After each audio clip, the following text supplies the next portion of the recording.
Bom dia, turma. Eu vou falar assim um apanhado sobre um resumo sobre a Era Napoleônica, né, e o Congresso de Viena, e onde que diz que a Era Napoleônica, ela iniciou-se aqui. Iniciou-se após o golpe, né, de Estado do 18 Brumário.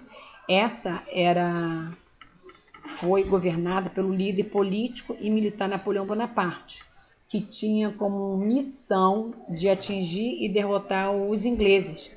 E o próprio líder, ele criou e ordenou diversas táticas, como o bloqueio continental, né, que tinha como objetivo proibir o comércio da Grã-Bretanha. Então, em seu governo, ele pôde ser dividido em 3 períodos: consulado, né, império e o governo dos 100 dias. Tais governos, né, foram muito importantes e, além disso, suas batalhas travadas foram e ficam, né, na história até hoje.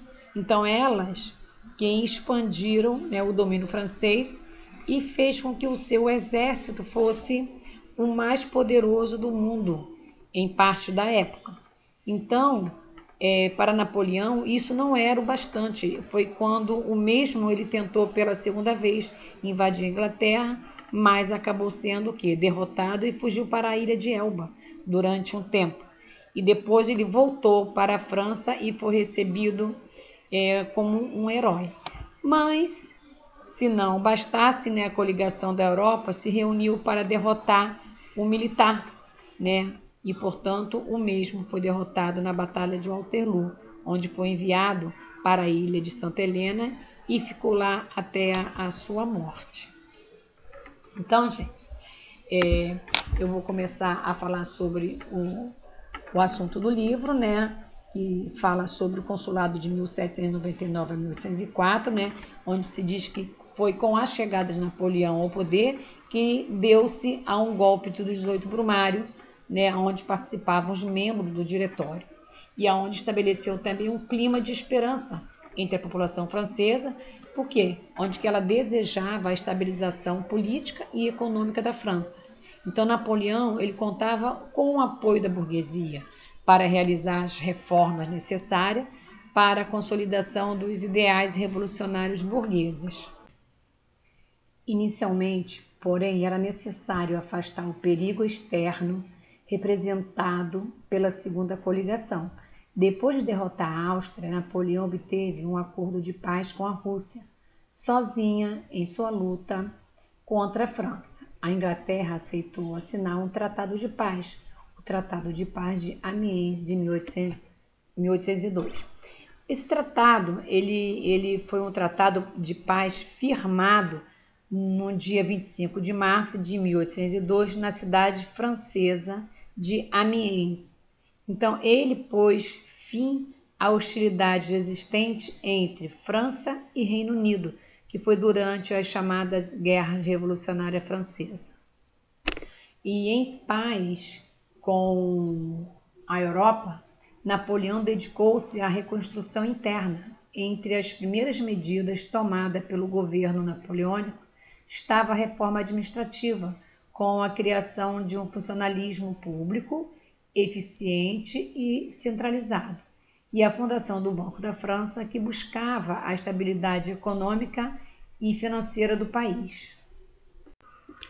Outra prioridade do governo napoleônico foi a reforma educacional por meio da criação dos liceus, né, estabelecimentos escolares que tinham o intuito de formar os cidadãos franceses. Também a igreja foi objeto da atenção de Napoleão, que conseguiu o reconhecimento da autoridade papal pela Concordata de 1801, que restaurava a Igreja Católica na França. A educação e a religião submetiam-se ao Estado. E em busca de reorganização do Estado e da economia, além do apoio político da sociedade e da burguesia, Napoleão realizou um amplo programa de modernização dos portos, das estradas e do exército. Assim, a França passou a viver um clima de otimismo e Napoleão consolidava-se por meio de plebiscitos, né, nos quais consultava a população sobre os assuntos de administração. Foi num desses plebiscitos que se implantou o consulado vitalício, em 1802. Então, uma das principais ações do governo de Napoleão foi a elaboração do Código Civil, ou Código Napoleônico de 1804. Então, por esse código de leis, a burguesia conseguiu o quê? Ampliar garantias de liberdade econômica e também de propriedades privadas, além de severas restrições a organizações operárias e greves. Fortalecido, politicamente, Napoleão pôde dar mais um importante passo na consolidação no poder francês. Foi por meio de mais um plebiscito, aprovou uma nova Constituição que substituiu o consulado pelo Império. E em 1804, Napoleão coroava-se imperador dos franceses diante do Papa, na Catedral de Notre-Dame. Aqui nessa imagem, podemos observar, a consagração do imperador Napoleão I e a coroação da imperatriz, Joséphine, pelo Papa Pio VII, ok? O Império, de 1804 a 1815. Após a não cumprimento, de parte dos acordos estabelecidos no Tratado de Paz de Amiens, desde 1803, a Inglaterra voltara a preparar-se para enfrentar os franceses. Então, a França, por sua vez, com a implantação do serviço militar obrigatório, passava a ter um exército de 1 milhão de soldados. Então, formando aí a terceira coligação, a Inglaterra aliou-se à Rússia e à Áustria contra a França napoleônica, que voltava a crescer economicamente e no campo militar, e, portanto, voltava a representar uma série de ameaças à hegemonia econômica britânica.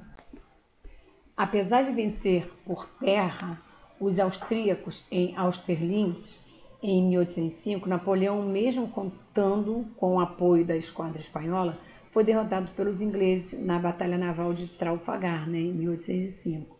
Essa batalha ela foi um evento bélico naval que ocorreu entre a França e a Espanha, contra o Reino Unido, em 21 de outubro de 1805. Foi na era napoleônica, ao largo do Cabo de Trafalgar, na costa espanhola. Então, em 1806, Napoleão suprimiu com suas tropas o Sacro Império Romano Germânico, criando aí o seu lugar a Confederação do Reno. Formou-se então a quarta coligação, composta de Inglaterra, Rússia e Prússia. Derrotando aí os prussianos na Batalha de Lena, Napoleão ainda obteve vitória sobre os russos. As duas nações, Prússia e Rússia, assinaram então o Tratado de Tilsit, que marcava o fim da quarta coligação, e se tornaram aliadas dos franceses. Assim, Napoleão passava a comandar a Europa: Espanha, reinos italianos, Império Austríaco, Prússia e o Grão-Ducado de Varsóvia. Então, as nações absolutistas derrotadas recebiam constituições, código de leis e uma estrutura burguesa. A Inglaterra, porém, mantinha-se inabalável, isolada geograficamente e protegida por sua poderosa esquadra. Impossibilitado de submeter militarmente a poderosa nação britânica, Napoleão implantou o quê? O bloqueio continental, e em 1806 proibindo as nações europeias de estabelecer relações comerciais com a Inglaterra. Podemos observar aqui nessa sarja política de 1805, em que eles estão representados William Pitt, o primeiro-ministro britânico, e Napoleão Bonaparte, repartindo aí o globo terrestre durante uma refeição. A decretação do bloqueio continental foi uma medida extrema, pois o bloqueio contra a Inglaterra implicava também um bloqueio por parte da Inglaterra, o que gerava o quê? A falta de determinados produtos nas nações europeias. Então, aos poucos, porém, o poderio militar napoleônico começou a declinar, e nos territórios onde o exército francês impusera sua autoridade, surgiu aí um movimento de nacionalistas, de oposição, onde que acontece o combate efetivo ao exército francês, onde iniciou-se pela Espanha, onde uma guerrilha conseguiu impor sérias derrotas às tropas francesas. As dificuldades econômicas e financeiras decorrentes do bloqueio continental, que impedia a troca de produtos manufaturados ingleses por produtos agrícolas das nações europeias, levaram muitos reinos a adotar o contrabando com a Inglaterra como única saída para suas dificuldades. Assim, Napoleão mantinha de maneira estável o controle sobre a Europa. Podemos observarmos aqui nessa imagem a retirada de Napoleão da Rússia. Em 1812, a Rússia, aliada da França, ela rompeu o bloqueio continental devido às sérias dificuldades internas e reatou relações comerciais com a Inglaterra. Em retaliação, Napoleão ele decidiu ocupar o território russo com seu exército, onde que essa operação transformou-se numa catástrofe para os franceses. Ao longo do caminho, o exército russo, em recuada, havia destruído tudo que pudesse abastecer as tropas napoleônicas. Então, a fome, o frio russo e o desânimo se abatiam sobre as forças francesas. Quando os franceses conseguiram ocupar Moscou, a cidade estava incendiada e abandonada pelos russos. Tomada a decisão de bater em retirada, as tropas napoleônicas foram duramente castigadas por um rigoroso inverno, e pelos ataques inesperados dos russos.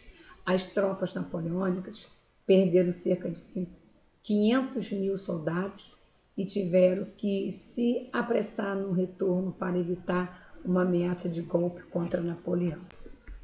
O fracasso da campanha da Rússia levou a Áustria, a Prússia e a Rússia a juntarem seu exército e iniciarem uma ofensiva contra a França napoleônica, onde que as tropas de Napoleão foram derrotadas na Batalha de Leipzig em 1813. Obrigado a abdicar, Napoleão foi exilado na pequena ilha de Elba, na costa italiana. Os Bourbons, eles representados por Luís XVIII, retomaram o trono francês, restaurando aí a monarquia constitucional com o apoio dos exércitos estrangeiros. Enquanto que Luís XVIII iniciava um governo extremamente conservador e antipopular, Napoleão em Elba preparava-se seu retorno, já que sabia que contava com o apoio de um grupo bonapartista. Fugindo da ilha e chefiando um pequeno exército, Napoleão invadiu o sul da França e iniciou sua longa marcha em direção a Paris, onde que as tropas enviadas para prendê-lo uniram-se a ele, obrigando Luís XVIII a refugiar-se na Bélgica. Napoleão retomou o poder na França e esse seu segundo governo ficou conhecido como 100 dias.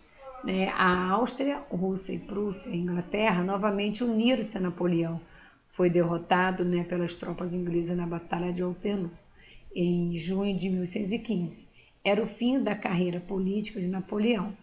Prisioneiro dos ingleses, foi exilado na ilha de Santa Helena, na costa africana, no Atlântico Sul, onde faleceu em 5 de maio de 1820. Aqui nessa imagem, a morte de Napoleão, podemos observar, ele morreu em 1821 na ilha de Santa Helena. Posso falar um pouco sobre a Santa Aliança, que ela foi um acordo militar, realizado em 1815 entre as grandes potências, monárquicas europeias, Áustria, Prússia, Grã-Bretanha e Rússia, após o Congresso de Viena.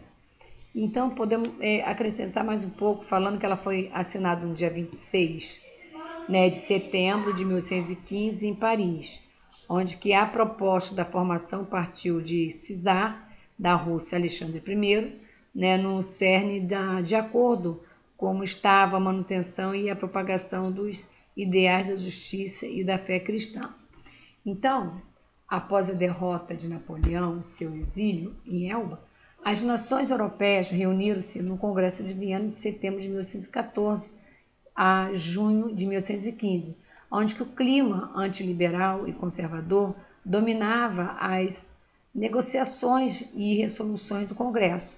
Então a meta aí era esquecer as agitações revolucionárias, restaurar o antigo regime, construir uma paz duradoura na Europa, né, e trazer de volta ao poder, né, antigos governantes. Durante o Congresso, a liderança coube às 4 grandes nações do momento: Áustria, Rússia, Prússia e Inglaterra. A França ocupou o papel secundário, mesmo com a restauração da monarquia dos Bourbons. Ainda assim, o representante francês Talleyrand conseguiu induzir as pequenas nações a formar um bloco. Então, para a restauração das fronteiras e das monarquias no continente europeu, adotou-se o princípio da legitimidade, né, pelo qual deveriam ser restauradas as fronteiras e dinastias anteriores à Revolução Francesa. Então, por outro lado, buscava-se estabelecer o quê? O princípio do equilíbrio europeu, por meio, né, do qual as nações europeias reorganizariam, né, o poder político e econômico na Europa, dividindo entre si alguns dos territórios anexados por Napoleão. Algumas decisões do Congresso de Viena foram importantes para a história europeia e mundial do século XIX, onde a Inglaterra ela garantiu seu domínio sobre os mares e também sobre os pontos estratégicos no Mediterrâneo, e a Itália e a Alemanha permaneceram divididas em vários estados independentes, sem unidade política, até o final do século XIX. Então, para garantir a manutenção das decisões do Congresso de Viena e proteger a Europa de manifestações e também de governos liberais, o czar da Rússia, o rei da Prússia e o imperador da Áustria estabeleceram o quê? Um pacto de ajuda mútua, né, e de repressão a movimentos liberais. Foi a Santa Aliança. Nessa imagem aqui podemos observar, né, o bolo dos reis sendo cortado no Congresso de Viena, né, em novembro de 1814 a junho de 1815, onde, né, a autoria aí é desconhecida, tá? Essa aqui é uma sarja, né, os monarcas da Áustria, da Prússia, da Rússia, né, de Nápoles, eles são representantes, né, e os representantes de Roma reorganizaram os territórios invadidos por Napoleão.